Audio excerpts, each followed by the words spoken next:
Sobrang dami mong kanta, medyo hindi mo na ba talaga maalala yung iba? Hindi, halos lahat yun, hindi ko na maalala.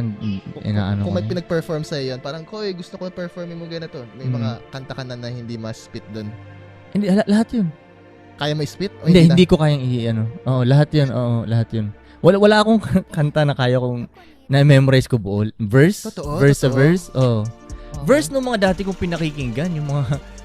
Kaya may mga verse ni Andrew na kayang-kaya kong i-recital. Pero yung sarili ko, hindi ko na maaano yun. Kaya minsan, parang yun ang ayoko rin nung pagpapa-performin nila ako. Ganun, dahil hindi ko kaya. Kaya ko siguro kung pagtutuunan ko ng pansin yung isang buwan kong pagpa-practice. Rehearse. Parang ganun. Pero hindi ako ganun eh. Kaya ang ginagawa ko, pinapakanta ko na lang yung crowd eh. Ang ganda nun Natuto ko na lang yung mic sa kanila, okay na kumanta dito. Parang ganun. At ano pa, pag ginagaya ko yung mga iba na parang nagpe-perform sila, hindi -1 yung ano. Kumbaga, nandiyan yung vocals. Nandiyan yung vocals.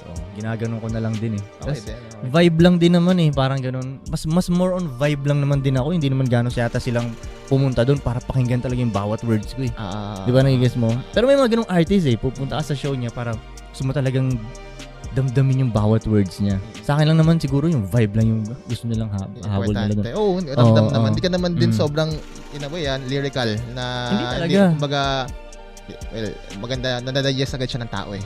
Yun yung mga importante rin eh. So, there are lyrical rappers and there are rappers who just vibes. Yeah. At parehong music yun. Yeah, parehong music. Parehong kinukonsume yun.